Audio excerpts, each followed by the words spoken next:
this lecture, we are going to learn about resolve route guard in Angular. The resolve route guard in Angular can be used when we want to load some data before we navigate to a route. Let's try to understand resolve route guard with an example. So in our Angular application, if I go to this courses page, there we are displaying a list of courses. Now this list of courses we are creating using an array. So if I go to VS Code and there, if I open courses service, you see here we are creating an array and this array has a list of courses. So currently we are creating these courses in memory using an array. But in real world applications, a list like a user list or a product list or a course list, it will come from a database. So from our client app, we make a request to an API. API fetches the data from the database and it sends us that data in the response. Now this process of making the request and receiving the response, it might take some time. Once you make the request from your client application, to get the response, let's say it takes 5 seconds. So for those 5 seconds, the data will not be available in the client. After 5 seconds only, when we will receive the response, the data will be available. So let's go ahead and let's try to simulate that scenario. For that, what I'm going to do is, here I'm going to create a method. I'll call this method get all courses. And what this method will do is, it will return this course list. Now it will not return this course list immediately. Instead, it will return this course list after a time interval. And when this method will return that course list, it will return it asynchronously. Because when we are working with HTTP request and response, there we work with asynchronous data, right? So same thing we want to simulate here. And to simulate asynchronous behavior, here I'm going to use observable. For that, let's create a new observable. And in order to use this observable, we also need to import it from RxJS library. Okay. Now to the constructor of this observable, let's pass a callback function. And this callback function is going to receive a parameter, the subscriber. So let's simply call it as sub. And from within here, what we want is, we want to return this course list, but we want to return it after 5 seconds. So inside this callback function, I'm going to use set timeout. Okay. And this set timeout function takes two parameters. The first parameter will be a callback function. And the second parameter will be time interval. For the time interval, here let me specify the time interval as 5 seconds. And after 5 seconds, what we want to do is, from within this observable, we want to emit this course list. So here I can say sub dot next, and I want to emit this courses array. And here we should be using it using this keyword. All right. Now let's go to the component where we are using this course list. So we are using this course list inside the courses component. Let me collapse this contact component and let's go to courses component.ts file. There you will notice that we have this all courses property and we are assigning this all courses property here inside this ng on init. So here, instead of directly accessing this courses, we want to call get all courses method. Okay. And from here, we are going to return this observable so that we can subscribe to it. Let's go back to courses component. And here, this get all courses, it is going to return an observable. Let's go ahead and let's subscribe to that observable. And to this subscribe method, let's pass a callback function. This callback function, it is going to receive the list of courses. It is going to receive the data. So let's simply call it as data. Now, inside this callback function, I'm going to set this all courses property to this data, the data which the observable is going to emit. And what data the observable is going to emit? It is going to emit this courses list. Okay, let's save the changes here. Let's go to course component and there let's fix the error. So here we have not specified the type for this data parameter, but we know that in this data we are going to receive a list of courses. So we have a model called course. We are going to use that model. So this data, it is going to be of type course array. And now that error is gone. Let's save the changes. Let's go to the web page and just notice what happens when I try to navigate to this courses link. So when I click on this courses link, you will see that the course list is not being displayed here, and the course list will be available after 5 seconds. Okay, let me show you it again. So I'll go to contact page and again I'll go to this courses link. So for the 5 seconds, the course list is not available, and after 5 seconds, when the set timeout interval will complete, it is going to return us this course list, and we are displaying that course list here. So here we are simply trying to simulate the HTTP request and response behavior, because we know that when we make a request to the server might take some time in sending us the response. So we are just trying to simulate that situation. So the problem here is, now when we navigate to this courses page, for the 5 seconds when the data is not available, it is displaying an empty view. It is only displaying the course list after 5 seconds. So what we want is, when we are not inside this courses link, when we are not here in this route, let's say I'm in the home route, and when I try to go to this courses route, we know that the data will be available only after 5 seconds. So what we want is, we want to load the data, and once the data is loaded, then only we want to navigate the user to this courses link. So when I click on this courses link, after 5 seconds when the data is available, then only I should be redirected to this courses page. How can we achieve that? For that, we can use resolve route guard. Let's see how we can implement resolve route guard in Angular.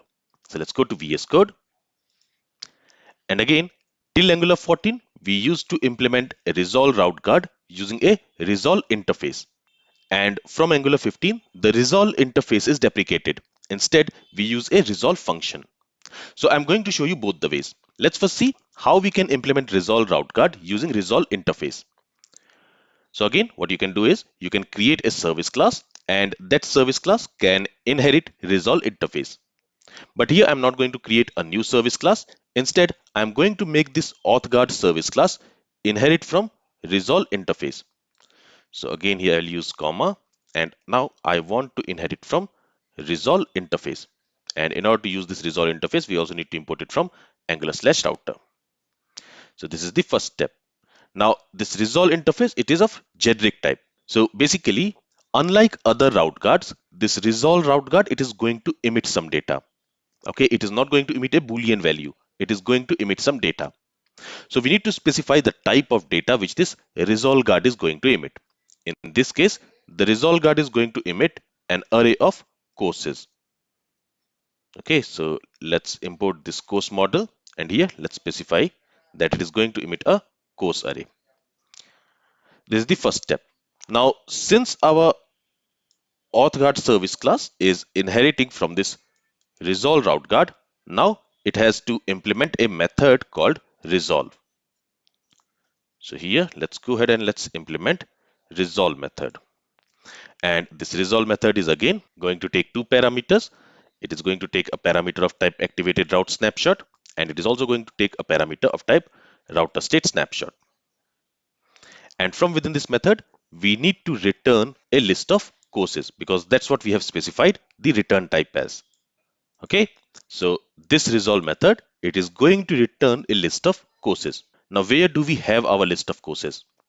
We have our list of courses in the courses service. So what we want is, first of all, we want to inject an instance of this courses service inside this authguard service. So for that, here at the top, let's go ahead and let's create a property. Let's call it maybe course service. It is going to be of type course service. Okay, and using the inject method, we are going to tell Angular to inject an instance of this course service.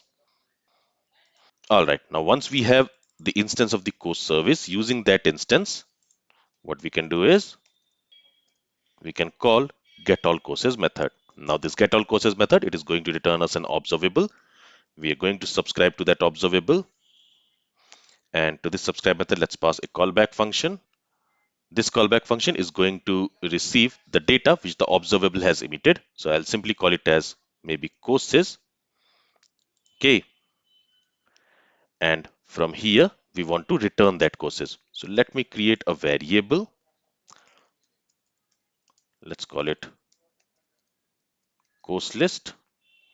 Initially, it will be empty array. Okay, and here let's set this course list to this courses parameter. Okay, and let me also specify the type here. So it is going to be of type course array. Here also I'll specify the type as course array. Okay, and now here we have this error. It says cannot assign to course list because it is a constant. So here instead of const, I'll use let keyword. And finally, from this resolve method, I'm going to return this course list. So keep in mind that this resolve method, it is going to return us some data. So on whichever route we will use this resolve guard, there with the route, it is also going to pass some data. It is going to load the data before we navigate to the route. Now we want to use this resolve route guard on this courses route because it is this courses route where we are displaying the list of courses. So what we want is when the user tries to navigate to this courses route, there first we want to load the course list, and once the course list is available, then only we want to navigate the user to that route. For that, on this route, we are going to use a property called resolve. Okay, and to this property we need to assign an object. Okay, so for other routes we assign an array, but for resolve route guard we need to assign an object. In that object we need to specify a property name. I am going to call it as courses, and to this we need to assign the service class which is implementing from resolve interface. In this case, this auth guard service, it is implementing from resolve interface. So we can assign this class to this courses property here. Now, here what will happen is, since we have used this resolve route guard on this route, here we are creating a courses property, and to that we have assigned this auth guard service. Now this auth guard service, it is implementing from resolve interface, and we are also providing the implementation for resolve method. So here, when we have assigned this auth guard service to this courses, this data which this resolve method is returning, that data will be assigned to this courses property.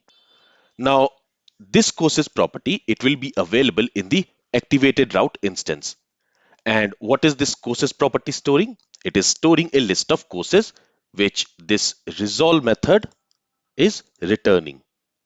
Okay, now what we are going to do is in our courses component, so let's go to course component.ts file. We know that this component will be rendered when we go to courses route. Now, since we have used a resolve route guard on that route, before loading the view of this component, it is going to load the data. It is going to load the course list, and we can retrieve that course list from the activated route. And to get that value, what we are going to do is, let me comment this line here. And now we want to read the value of the courses from the activated route. And in this class, we are already injecting an instance of this activated route. We are calling it active route. So let's first access that instance. Let's say this dot active route. On that, we are going to use snapshot property. And on that snapshot property, we are going to use data. Okay, if I hover over this data, you will see that it is going to return us the static and resolve data of this route. And to this data, we need to specify the name of the property. The name of the property is courses. Let's quickly verify that. So here you see the name of the property is courses. So we need to specify this property name here. Okay, and it will return us the data which is stored inside this courses property. And let's go ahead and let's assign it to all courses property. So let's say this dot all courses equals whatever data this line of code is going to return us. With this, let's save the changes. And if we go to the web page, now currently we are in the contact page. Let's try to go to the courses page. So when I go to the courses page, you see we have been immediately redirected to the courses page, which should not have happened. And After 5 seconds also, the course list is not being displayed here. That's because if I go back to VS Code and if we go to our resolve route guard implementation, here we are working with asynchronous data, right? So here what will happen is we are creating this course list. Now this line of code will run asynchronously. Only after 5 seconds, this courses data will be available. So it will run asynchronously. So the control will move immediately to the next line and it will run this course list. Now initially this course list is empty array. It will only get assigned with the actual course list after 5 seconds because this code will run asynchronously. So when this return statement will be encountered, by that time the course list is still empty array. So this empty array will be returned from here. Okay. Now if you notice the signature of this resolve route guard here, it can either return an array of courses or it can return an observable which emits an array of courses, or it can also return a promise which emits an array of courses. Right. So here we are going to return an observable which emits an array of courses. For that, what we are going to do is I'm going to comment all these 3 lines. It is not required. And from here, we want to return an observable. Now we know that this get all courses service, it is already going to return us an observable, which is going to emit data of type course array. Right. So I'm going to return that same observable from here. Now here we have an error and it says that the observable of unknown is not assignable to type course. That's because when we are creating this observable, this get all courses, it is going to return us an observable. And when we have created that observable, we have not specified what type of data it is going to emit. So by default, it is unknown. So let's go ahead and let's specify the type also. So we know that this observable, it is going to return a data of type course array. With this, let's save the changes. Let's save the changes here as well. And actually, let me remove these commented codes because they're not required. All right, so this is our resolve route guard. Let's save the changes now. Let's go to the web page. And here you see we don't see any view. Let's wait for 5 seconds. And after 5 seconds, when the data is available, then only the view for that courses route has been displayed. Let's go to home page. From there, if I click on this course link, I have clicked on this course link several times. But since the data is not available for 5 seconds, we will not see the view of this for 5 seconds. Only after 5 seconds, when the data is available, then only we will be redirected to this courses route. And this is the use of resolve route guard. We use resolve route guard to load some data before navigating to a route. Now, how have we implemented this resolve route guard? For that, for this auth guard service, we have inherited this resolve interface. Then we have implemented this resolve method, and this resolve method should return some data, the data which we want to use in the component view. Then we are using this resolve route guard. By using this resolve property, to that we are assigning an object. In that object, we are creating a property called courses, and to that courses property, we are assigning this service which is implementing from resolve interface. Now we are extracting this data from the active route. So if I go to course component.ts, there we are extracting the data from the active route using this data property. So as you can see, this data property, it gives us a static or resolved data for this current active route. All right, so this is how we used to implement resolve route guard in Angular 14 and lower versions. Now let's see how we can implement resolve route guard in Angular 15 and higher versions. So again, I'll go back to routing module.ts. There we are using this resolve property, and to that resolve property we have assigned an object. There we are specifying this courses. Now instead of assigning a service class to this courses property, here we can assign a function like this. And in here we can write the logic to get the data and return the data. But instead of doing it like this, what I'm going to do is I'm going to create this function separately. So let me remove it from here. Okay, and let's go to our authguard.ts file. There, let's create and export a function.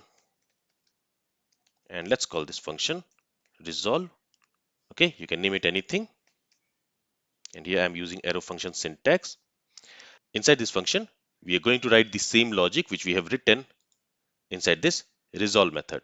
So here I'm going to copy this line of code and I'm going to paste it here. Now in here, we need an instance of this course service. So what I'm going to do is I'm going to create a variable. I'll call it course service and I'll ask Angular to inject an instance of this course service. For that, I'll use this inject method and we want Angular to inject an instance of course service. Okay. In this way, inside this course service variable, we will have an instance of course service. So we don't need to access this variable using this keyword. We can simply access it like this.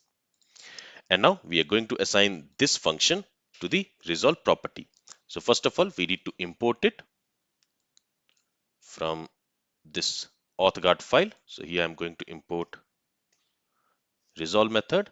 And now to this courses property, I'm going to assign that resolve method. With this, let's save the changes and let's see if the functionality is working or not. So for the 5 seconds, no data is being displayed. And after 5 seconds, when the data will be available, it will display the list of courses.